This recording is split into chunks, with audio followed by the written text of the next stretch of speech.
All right, awesome. Okay, so yes, where we are picking up today is on page 90.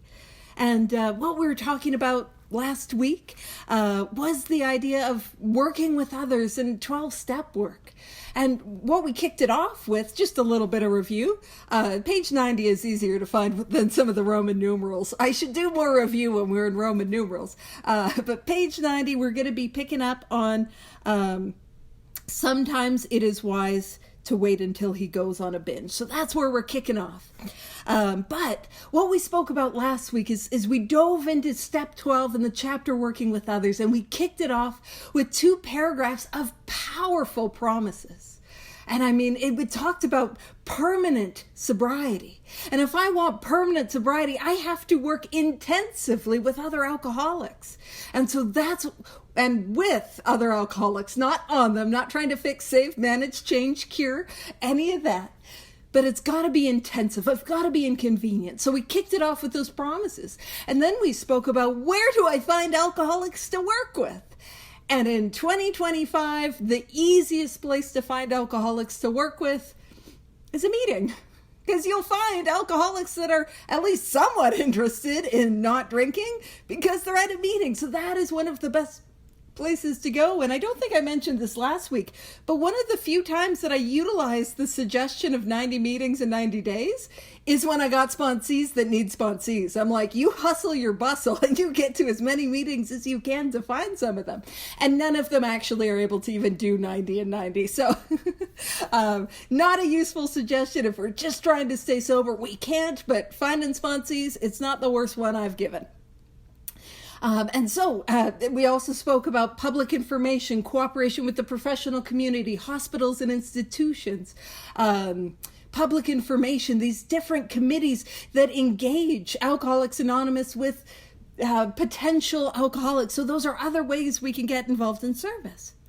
And then on page 90, what we're speaking about is, if we discover an alcoholic, find out as much information about that alcoholic as we possibly can. So we want to try to find out what does their drinking look like? Is their drinking complicated with other things like drugs? What is their kind of like their cycle? Like how long do they have in between relapses? Have they been to Alcoholics Anonymous before? Have they had a sponsor before? Have they been to treatment before? I want to get an idea of what their journey has been, what it kind of looks like, so I get a sense of how we can best approach. So we can get a sense of how quickly we need to move. If somebody can't stay sober a week, we got to get them where they're making amends like in a week. Like we've got to move quickly. So that information is really helpful in the purpose. And what we were leaving off with last week, the purpose of that is so that we can seek to understand where they're coming from rather than to be understood. I'm not here to show up with, this is how I do it. Now, to be fair, I do communicate some reasonable boundaries and expectations. Like if you book a time, we're keeping a time. We're not doing no rescheduling. By and large, I'm not a monster if something's coming up, but you know what I mean. We keep appointments. So we have those sorts of conversations. But I need to see how I can be most helpful to that other person. So picking up right where we left off, page 90, sometimes it is wise to wait until he goes on a binge. The family may object to this, but unless he is in a dangerous physical condition, it is better to risk it. So I want to contextualize this. A lot of times, or not a lot of times, when this chapter was written, we would meet the alcoholic through their family. And so we'd be trying to wait for that moment of willingness. And so it makes sense to wait until somebody goes on a binge, because what happens, and listen, you guys can let me know if this is your experience, but I am never more willing than when I am in a lot of pain. And when do we tend to be in the most amount of pain? Right after we burnt it to the ground. Now we can get into some tremendous emotional pain being dry and being sober. But more often than not, that window of willingness opens up after a binge, after a spree. And actually, one of the things that I'll talk about is, and I'm going to be a little bit contentious, not all the way contentious, because I'm still codependent. I need y'all to like me. but I'm going to be a little contentious. I don't believe bottom is a thing. I know, shock and awe. I know, just the worst. Who invited me? Vivian. But that's on her. I think there was a group conscience behind it, but she'll bear the brunt of the responsibility because I'm not taking it. But here's the thing: how often have people like us, have we hit bottom and drank again? How often have we come to the rooms and said, that is it, I have hit my rock bottom. I can never drink again, only to drink again. Or we've seen people come in and say, I've hit my rock bottom, only to drink again. You see, I think we often contextualize bottom as a magical place where it's so painful that I can magically stay sober. But that is not how alcoholism works. There will never be a time where it is so painful that I can stay sober solely on that pain. And so what I believe in, instead of bottoms, is that idea that life, and whether I'm drinking, whether I'm sober, it will get so painful that a window will open up. A window, and I call it the window of willingness. I know Howard calls it the window of opportunity. He does workshops on that. But that window of willingness, where I'm in enough pain, I'm in enough desperation, where I'm willing to lay aside my ideas because I don't got any good ones anymore. And I'm willing to try a new way of life. I'm willing to try a new course of action. And we all have that window of willingness when we get here. And some of us, it can stay open a while. But for some of us, it closes very quickly. Man, I know I remember being on it was early in COVID. It was like a Zoom 12-step call, which I'm like, this is wild. And the gal was, drinking and had other substances. And in the conversation, we could watch her window close. And there's nothing we could do to reopen it. So there are times where that window is very, very small. And so what I found that I have to do, my responsibility is to my sponsees, is to move them through this work very quickly and very thoroughly. I always want to emphasize those 2 points, because we don't want to take a long time, but we also want to do this work at depth. And quick and thorough are meant to work together. And the reason we got to do that is because the window will always close. But if I take enough action, and if I take enough action quickly enough and thorough enough, that action can carry me through. And if you guys, some of us, I know we've been sober a while, so we're not as familiar with the window in a first-hand sort of lens. But think about that last time you were at a meeting and some jerk like me was talking about I've been doing a lot of talks on Step 9 lately, and I know I have some people that are like, oh man, we are sick of hearing you natter on about things we don't want to do. But when you've got an amends that you need to make, and you come and you listen to some jerk like me talk about the importance of making an amends, and then you kind of feel that feeling in your gut and a little window opens up. You're like, okay, I'm going to do it. And we can watch as that window closes. Not you guys. You guys would never, ever put off an amends. But I'm just saying, that's something that I relate to, where the window, it cracks open, and then, all right, I've got to work within that window.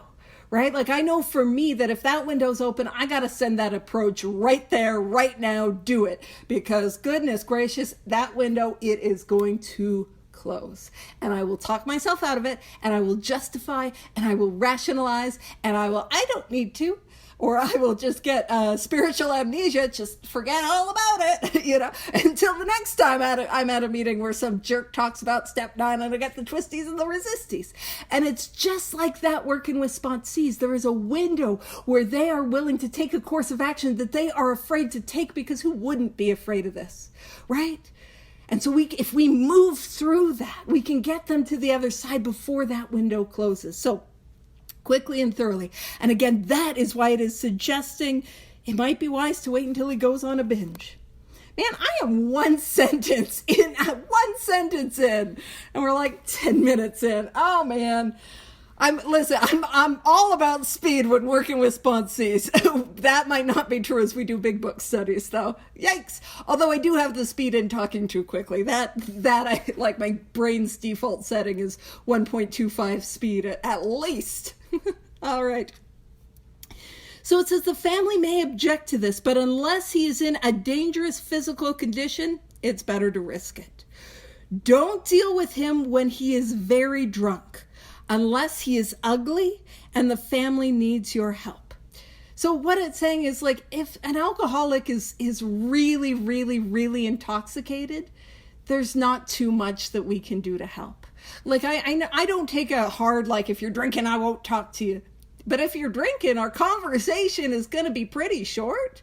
And it's going to be, what can we do to get you on day one? What action are you willing to take to get you on day one? And if you're like, Paige, that might seem a little bit harsh.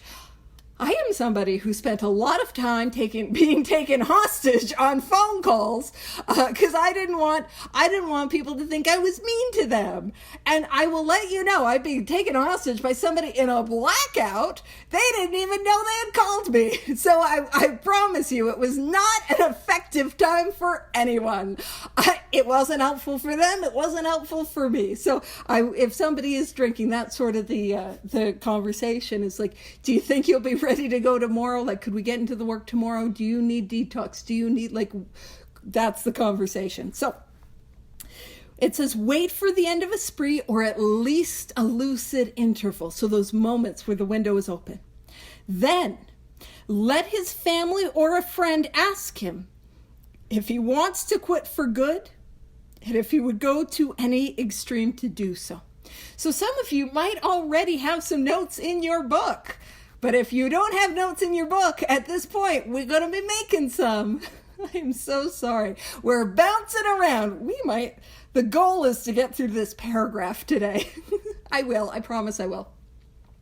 So what I would like you to do, if you're writing in your book, and I hear that's what the cool kids are doing, so make a little note when it says, then let his family or friend ask him if he wants to quit for good and if he would go to any extreme to do so. Make a note. Oh, we are on page 90. Sorry, Charlotte. Also, we're not going to be on page 90 for very long. We bouncing. Woo! So make a little note on page 90, right beside if he wants to quit for good and go to any extreme to do so, to make a little note to see page 42, to make a note to see page 58. Yeah, some of you got it. And then we're on page 90. This is one of the page 90s. Welcome, we're on page 90. We're just making notes in our book, and we're going to be bouncing around. So 42, 58, we're on 90, 112, and 142. So 42, 58, 90, 112, 142. And I'm going to have a breath and a pause. Whew. I am trying so hard to be patient and wait and give you all time to write. You have no idea how difficult this is. It's shocking for somebody who meditates as long as I do that I have the impulse control of a toddler. All right, let's go to page 42. Pew, pew. So, and I thought it would be easier to like write down all the pages and then go to them. And again, if you need them at any point, I will make sure you get it. So let's go to page 42. And what we're going to look at on page 42 is the first full paragraph. It's about halfway across the page, or halfway down the page. It says, 2 of the members of Alcoholics Anonymous came to see me. They grinned, which I didn't like so much, and then asked me if I thought myself an alcoholic and if I were really licked this time. Now that is the question. Do you think you're an alcoholic? And are you done trying to do it your way? And so we're seeing that same question being asked. Does that make sense? All righty, we're going to pop over to page 58. Page 58. How it works. That's a good one. And what we're going to do is the second full paragraph, right where it says our stories disclose on page 58. Our stories disclose in a general way what we used to be like, what happened, and what we are like now. And here is the line. If you have decided you want what we have and are willing to go to any length to get it, then you are ready to take certain steps. So on page 90, it was a family member or a friend. Don't worry, we don't have to like try to, hey girl, what's your husband's number? I got to ask him to ask you if you're willing to go to any lengths. No, we can just ask them.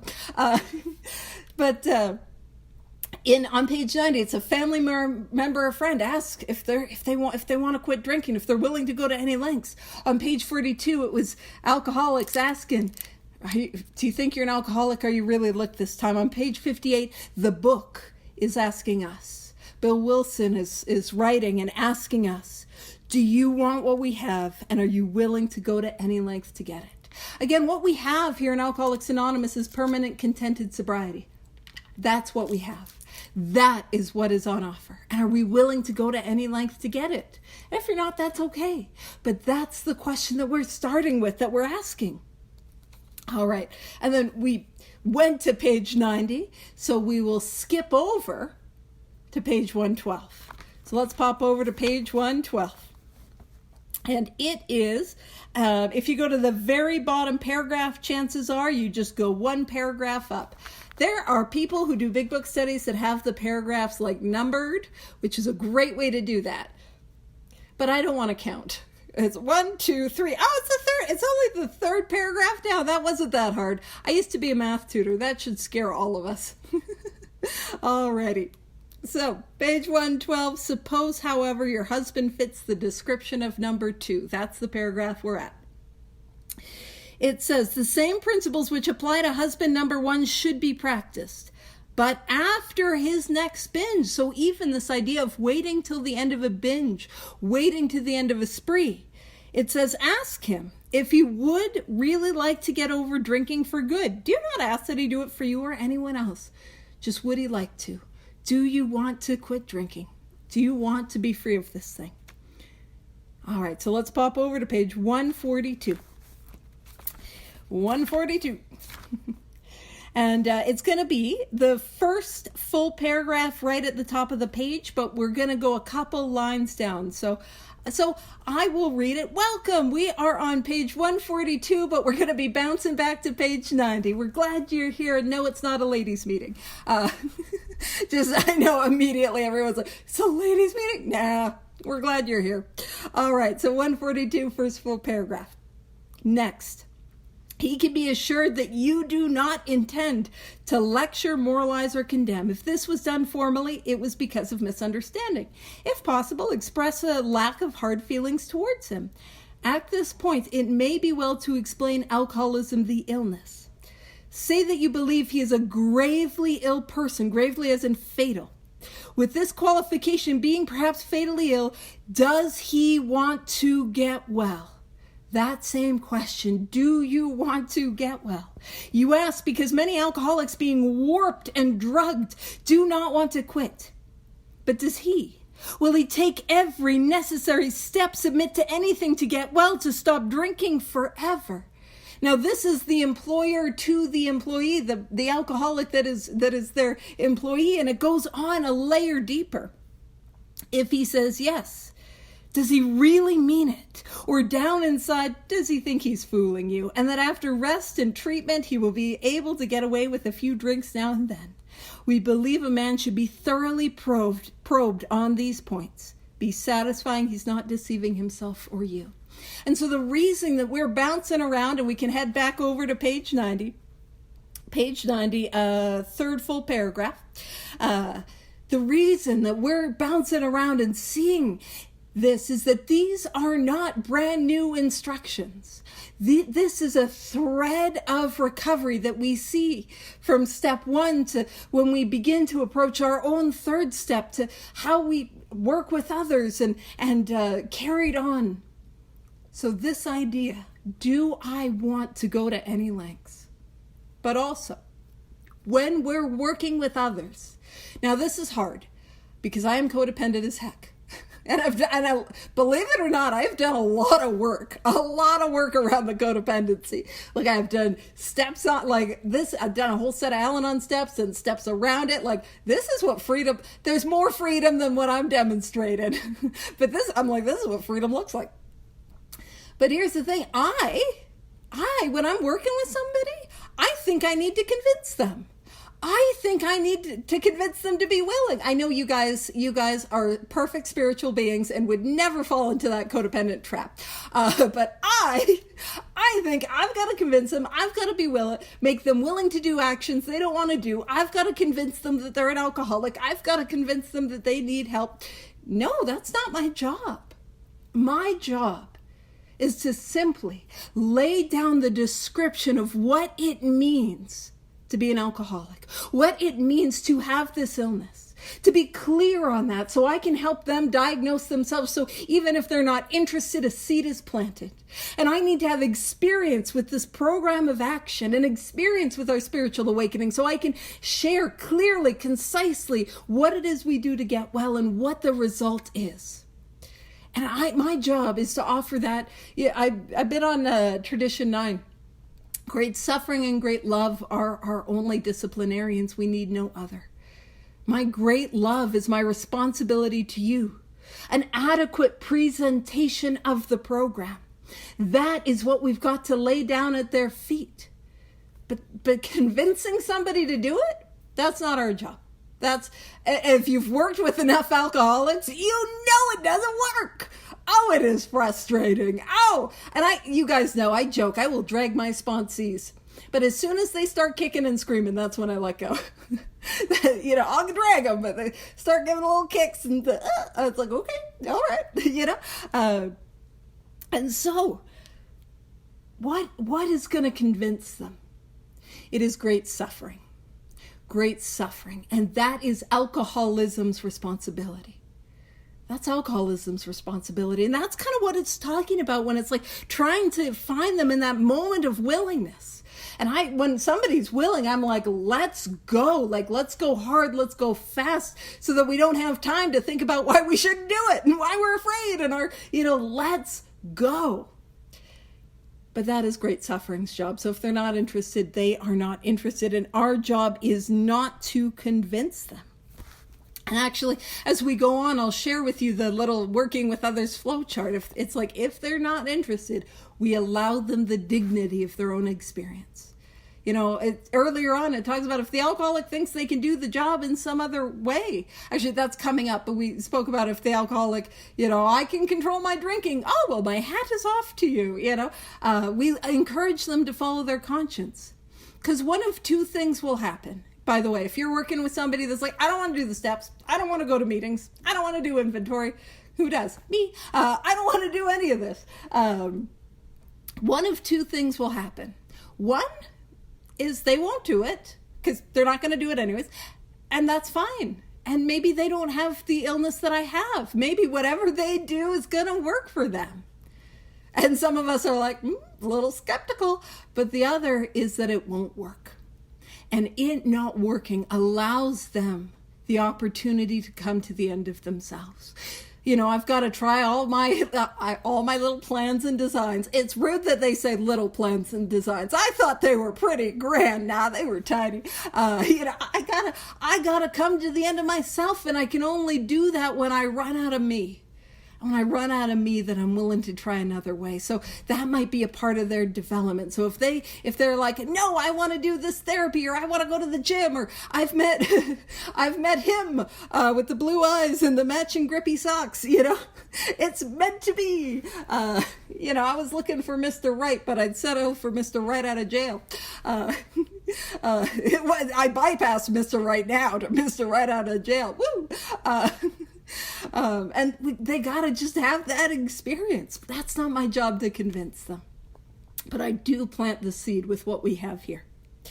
So it goes on to say, if he says yes, then his attention should be drawn to you and to you as a person who has recovered. There's that word again. Recovered does not mean cured, but what it means is the obsession of the mind. That thought that I have when I am sober that takes me back again and again and again to the first drink, despite the fact that it is ruining my life, that is removed. And that gets removed as the result of the 12 steps. That is what it means to be recovered. And that's what we're after. That's what we're after. I'm after a recovered state. It said you should be described to him as one of a fellowship who, as part of their own recovery, try to help others and who will be glad to talk to him if he cares to see you. And that's something that is so important about what we do. You know, when we were talking about like don't exhibit any passion for crusade or reform, the depth of the context was the arguments and debates and controversy around the 18th Amendment and it being repealed. But we're also people, we don't like to be projects. You know, I don't want to be saved. But if I'm saying, man, can I take you through the doctor's opinion because I am having a tough day?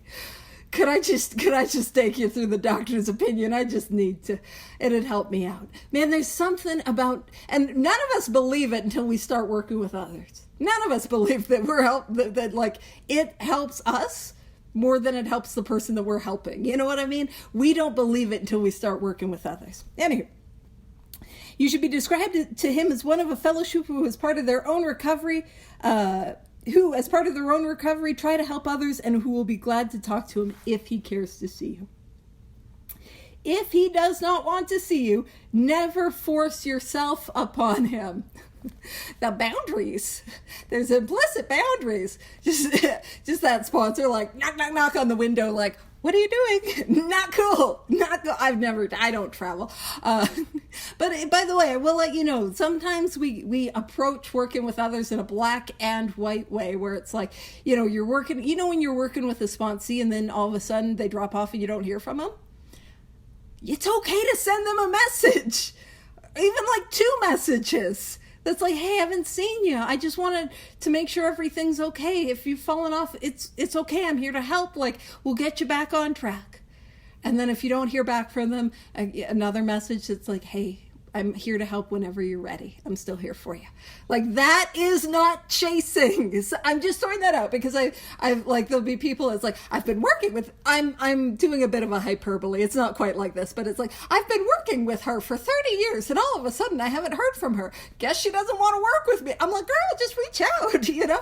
And I'm exaggerating it a little bit. I'm exaggerating it a lot. But yeah, there's a difference between like chasing and just having our hand out and letting them know we're here and letting them know that we've noticed that they've drifted away, you know? So never force yourself upon him.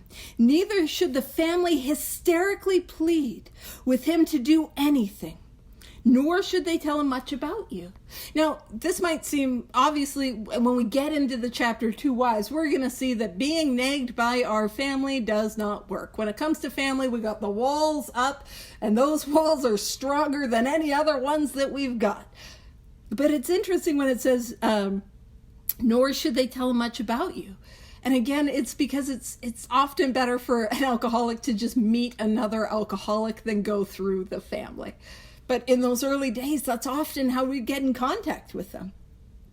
It says, you might place this book where he can see it in the interval. Here, no specific rule can be given. The family must decide these things, but urge them not to be over anxious, for that might spoil matters. So pushing people into it does not work, especially when it's family, but can't push people into it. And it says, usually the family should not try to tell your story. When possible, avoid meeting a man through his family. Approaching through a doctor or an institution is a better bet. Another way to say it is, why don't we just meet him at meetings? You know, because when it comes to family, I don't want to hear what they have to say. I'm not, imagine when you're in the height of your drinking and it's like mom comes and mom's like, hey, I've got this alcoholic for you to talk to. I don't want to talk to mom's friends. I'm just kind of imagine that. I don't want to do it. That same person who's been nagging me to do things I'm not open to any of their solutions. So, but again, in 2025, we'll meet them at meetings. That's where we're going to find them. And of course, some of our service bodies, working in the public information, working in the hospitals and institution, like on those committees, helping serve Alcoholics Anonymous in that area. It goes on to say, if your man needs hospitalization, he should have it. So there are times when we're working with somebody, and if I'm talking with somebody and they're still drinking, like I said, we talk about can you get sober on your own? Withdrawing from alcohol can be fatal. It can be incredibly dangerous. So I'll ask about things like, do you have seizures? Have you had withdrawal symptoms? I'll look up if there's a detox in their area that they can go to, hospitals, like that sort of thing. I'll reach out to contacts because it's pretty international, in 2025. So sometimes I'm like looking up some, my Google search history is a little weird, where I'm like looking up things in like Ireland, or I'm looking up something in Florida, and I'm like, what do they got going on in like Texas? I'm not from any of those places. I don't know. I got to look it up.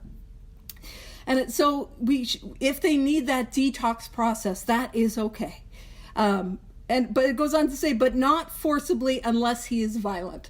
So in 2025, we as just average alcoholics don't have the power to institutionalize people. Thank goodness. We don't. We should not be given that. Otherwise there would be a lot more obvious candidates for the Sister Fellowship of Al-Anon family groups. It's like, I gotta lock them all up. I gotta save them. That's codependent. All right. Let the doctor, if he will, tell him he has something in the way of a solution. When your man is better, and when we say better, we just mean through the detox process. So, they're not having the shakes, they're not vomiting, their head's a little bit clear. That's what we're talking about. The doctor might suggest a visit from you. Though you have talked with the family, leave them out of the first discussion because, again, the real theme we're seeing is like, we are not interested in what our family thinks. That's the real takeaway. It says, under these conditions, your prospect will see he is under no pressure. And creating that no pressure environment can be really helpful. He will feel that he can deal with you without being nagged by his family. And I love this suggestion. Call on him while he is still jittery. He may be more receptive when depressed. Again, we're trying to pinpoint when that window is open and to move within that window. And then this is what transitions us into that first discussion. Now, I will say how we typically meet people is we typically have had the first discussion already, where we get that information about them, trying to see, what their drinking is like, what their history is like, what's been going on for them. Do they have any other comorbid conditions or things that we need to be aware of? But in the chronological of, working with others, this is where we start that first conversation. So it says, see your man alone if possible.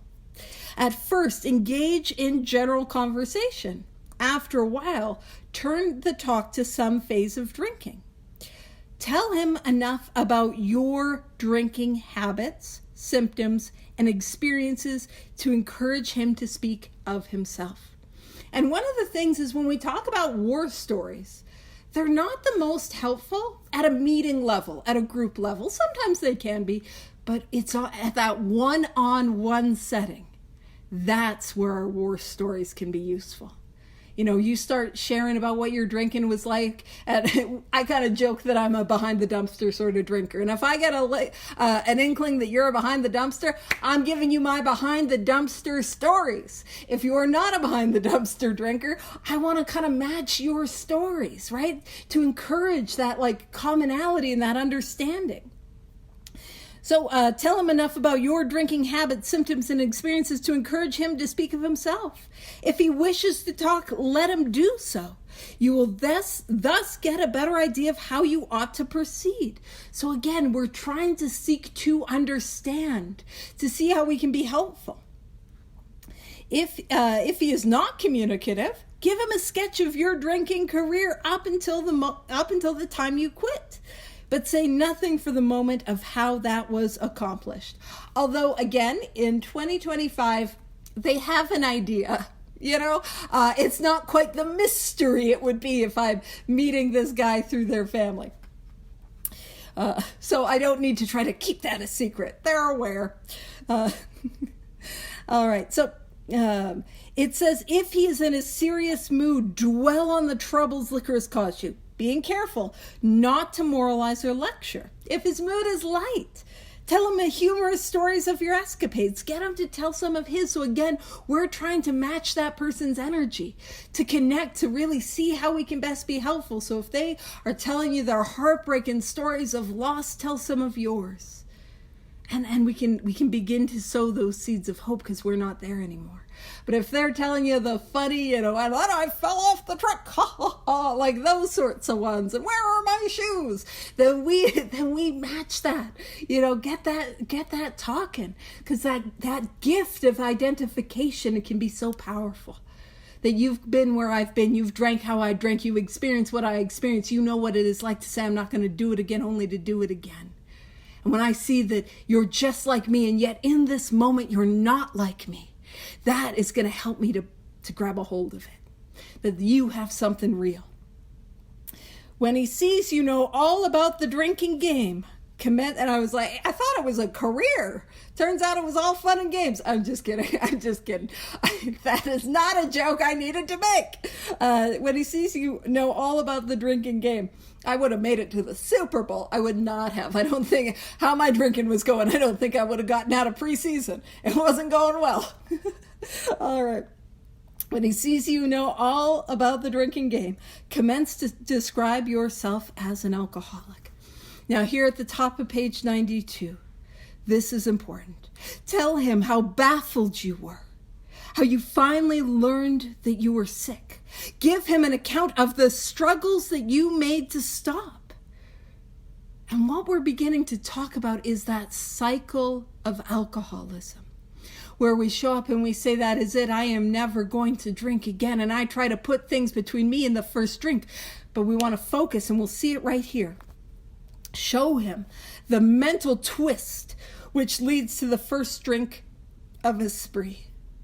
So what that mental twist is the obsession of the mind. We suggest you do it as we have done it in the chapter on alcoholism. Now, the chapter on alcoholism, more about alcoholism, that chapter was almost entirely devoted to the obsession of the mind.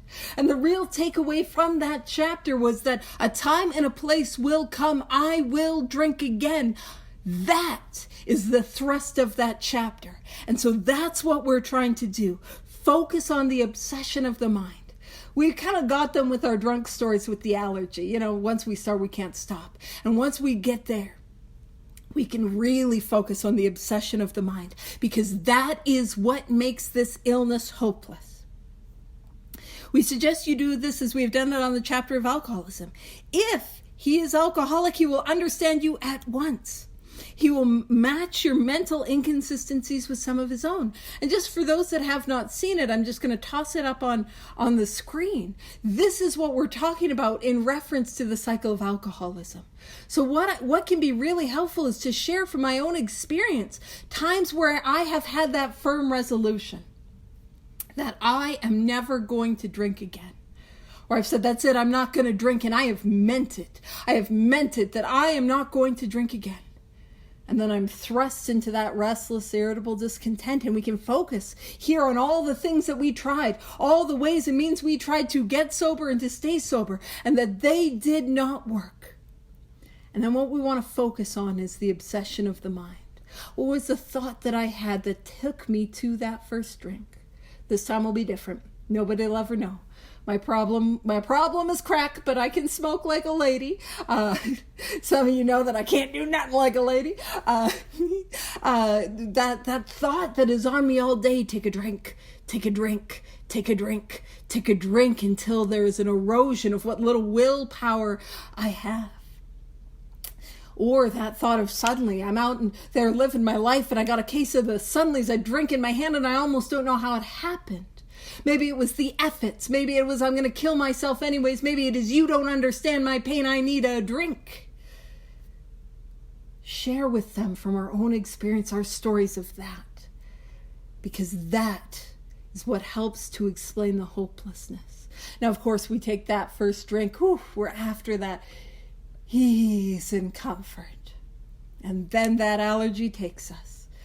The phenomenon of craving, and I need more. And the more that I drink, the louder that my more gets. And I'm off on this spree, a day, a week, a month, several months, a year. I'm drinking. And I come to and I emerge remorseful. And that leads to that firm resolution, I am never going to drink again. Now, keep in mind, sometimes earlier in our drinking careers, it's maybe I'm not ever going to drink again, but maybe it's I'm not going to drink and drive again. Or some of us know what it's like to swear off driving. Not going to drive. I'm done with driving. That always gets me in trouble. But we've all hit that I'm never going to drink again. And it not work. Otherwise, we wouldn't be hanging out with each other on a Wednesday evening, Thursday morning for those in Australia. We wouldn't. And I'm so glad you're all here, but we wouldn't. And so when I see that this is a cycle, what do I see as I begin to lay down the foundation of that step one experience? Now, that step one experience is not that I can never, ever safely drink again. That is a part of it. Because of the allergy of the body, there will never be a time when I can ever safely drink again. But step one is also the concession that I have the obsession of the mind, which is to say that I will drink again, that a relapse is inevitable and that it is imminent, that I'm going to drink again. I have to stay sober. I need to stay sober. I want to stay sober, but I will drink again. And that is what we are trying to focus on at this point. All right. And so it goes on to say, if you are satisfied he's a real alcoholic, again, if we're working with somebody and they're not sure they're an alcoholic, where do we take them? Well, the most simple place to take them, even before going to the doctor's opinion page, XXVIII, that's the page that's got the cycle on it. Y'all know. But where we can take them is page 44, the first paragraph of page 44. And it's got those two statements that we can turn into questions. If, when you honestly want to, you find you cannot quit entirely, or if, when drinking, you have little control over the amount you take.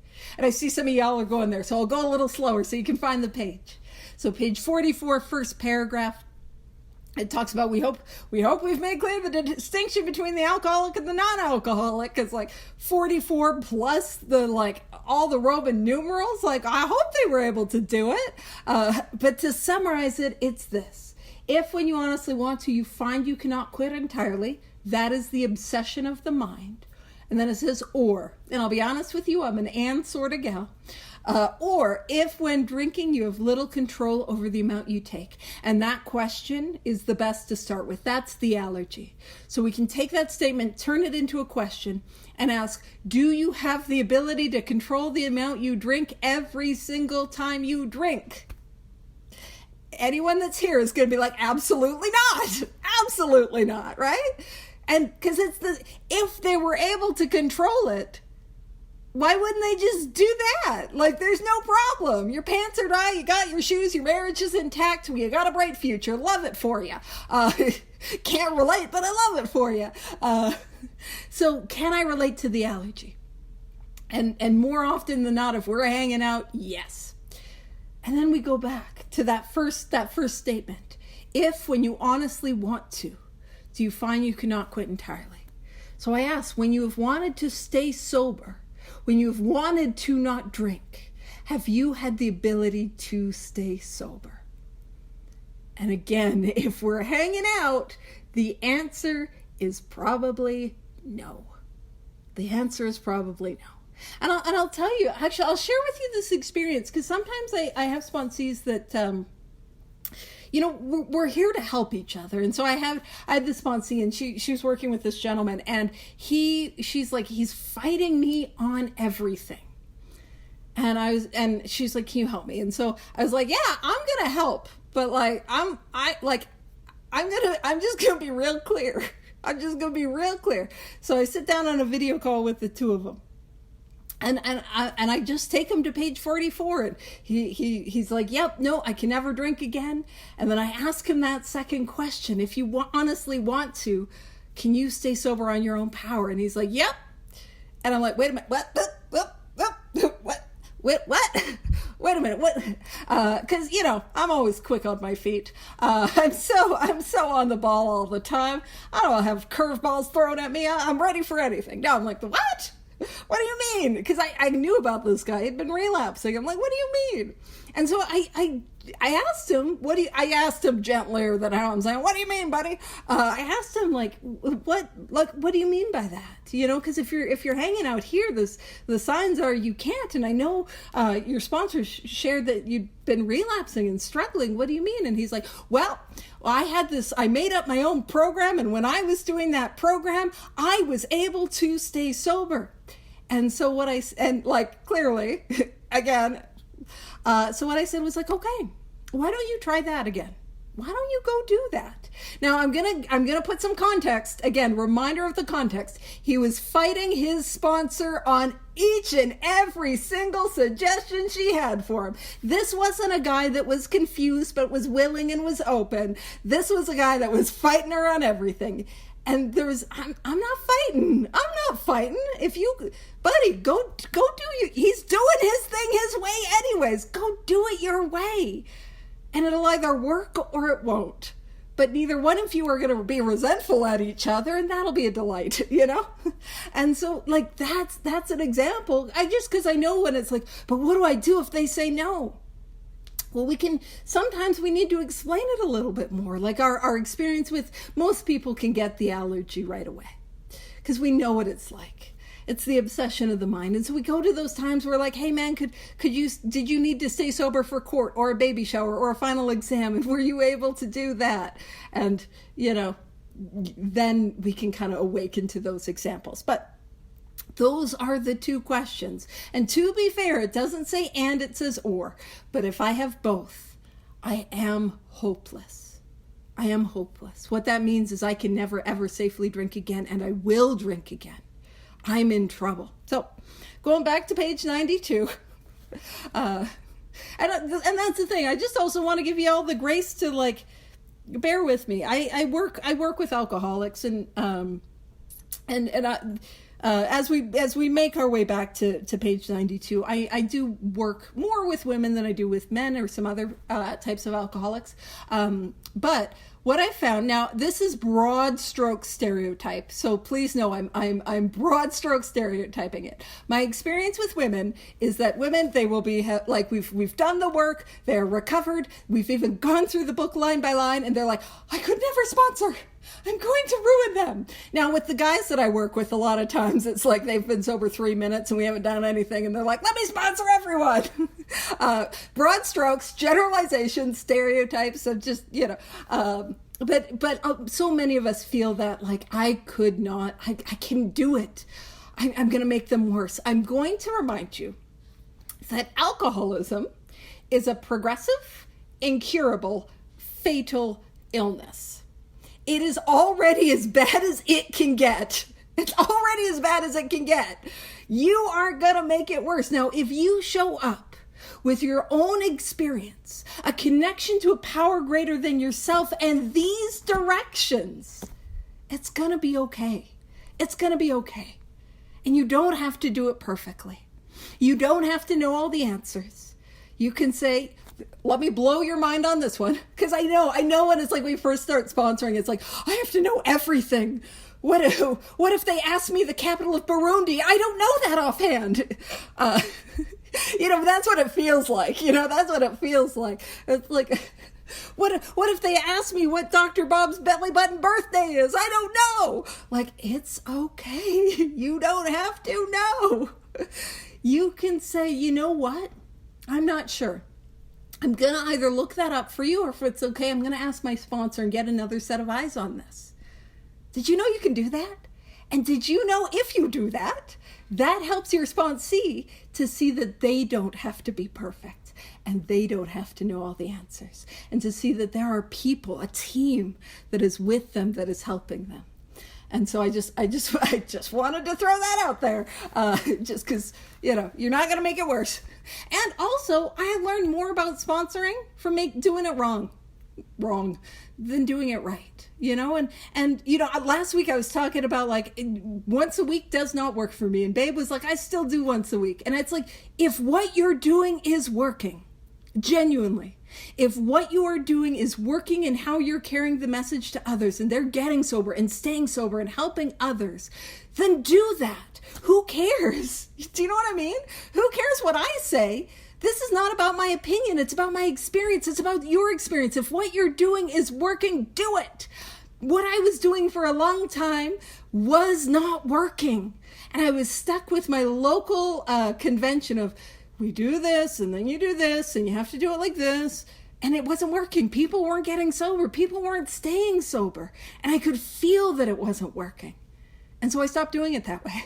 And I started kind of leaning in with what was intuitive for me, which was like, let's go hard, baby. Like all in, like how I drank. Spoilers. All in, baby. I wasn't sipping my drink. I'm not going to sip my AA. I wasn't leaving any at the bottom of the glass. I'm not going to leave any at the bottom undone here. You know, I'm going after it. And the more I learned from making mistakes, from doing it wrong, from being imperfect, the more that experience that I have to use to help somebody else. So again, I want to take that pressure off. You don't have to be perfect. As the Al-Anons would say, you didn't cause it, you can't cure it, you can't control it. Same. I can't cure their alcoholism. I can't control their behavior, and I'm not responsible for their actions. That's God's business. And my job as a sponsor is to take their hand and put it in God's hands. That's what I'm doing. That's all I'm doing. I do that through a rigorous application of the 12 steps as outlined in this book, but that's all I'm doing. That's all we're doing. And it's okay to be imperfect. It's okay. So back on page 92. Ooh, it's tangent heavy today, but I guess when is it not? So if you are satisfied he's a real alcoholic, begin to dwell on the hopeless feature of the malady. Malady just means sickness, illness. So we want to dwell on the hopelessness of this illness. So you know how when I show up and I'm like, it's about when you're going to drink again. It's going to happen. And it's like, oh, that's a bit of a bummer. Yeah, that's what we're supposed to do. That's the truth. That's honest. Show him, and I love this, from your own experience. So again, our own experience, how the queer mental condition surrounding that first drink prevents the normal functioning of the willpower. That is the obsession of the mind. So the strange thought process around that first drink prevents us from utilizing our willpower. The obsession of the mind prevents me from using my willpower, thinking through the tape, playing the tape to the end, thinking of a stop sign, surfing the urge, going on a walk, phoning a friend, the obsession of the mind prevents that from being an effective strategy. That's what it's saying. And share from my own experience. Those times, man, if we've been in and out of AA, we've got experience galore that we can share about how we came in and we did some things, but definitely not all of them. And we had all of these suggestions. And when the obsession was on us, we couldn't call our sponsor. We couldn't phone a friend. We couldn't make a meeting. We couldn't read the literature. When it was on us, we couldn't even pray. It was on us. And we can share from our own experience the power of this illness. Because if you guys remember, from the very beginning, we have been emphasizing from hopeless to hope. I need to understand my hopelessness before I'm going to grab a hold of the hope that is on offer. So it says, don't at this stage refer to this book unless he has seen it and wishes to discuss it. And I'm always like, look, oh, now you've seen it. I want to discuss it. Let's go do. We're talking about it, baby. And again, it's that sort of, if you're running into somebody who knows nothing about AA and that idea, we don't want to cause any prejudice. That's kind of where that comes from. But I'm over here, I'm like, listen, if you've met me, you've definitely seen this because I will flail it around, you know? I'm not big book thumping, I'm big book flailing. Woo! Sometimes I think I do that a little. My bad. I'm pointing. I did make a sticker that says thump here with a little bullseye that goes on the book. I did make one of those because I think that's funny. Focus. So I've seen, now you've all seen it, now I want to discuss it, so let's talk about it. It says, and be careful not to brand him as an alcoholic. Let him draw his own conclusions. Now, I have done this with sponsees, where I don't refer to them as an alcoholic until they start, yeah, I'm an alcoholic. And I remember getting to a sponsee to this part of the book, and I told her that I did that, and she's like, I didn't notice. And that seems to be the consensus, but I'm throwing it out there. We are because who needs to be convinced? It doesn't matter if I'm convinced you're an alcoholic. If you're not convinced you're an alcoholic, you're the one that needs to be convinced, because you're the one that's got to take this course of action. So let him draw his own conclusion. If he sticks to the idea that he can still control his drinking, tell him that possibly he can, if he's not too alcoholic. Like, again, we're not saying go get drunk, but like if somebody's like, no, I think I can control it, I'm not going to argue with them. I'm going to say, okay, maybe you can, I don't know. But insist that if he is severely afflicted, there may be little chance he can recover by himself. So again, I'm giving them the information, the truth about what it means to have this illness. But I'm then also giving this person the dignity of their own experience.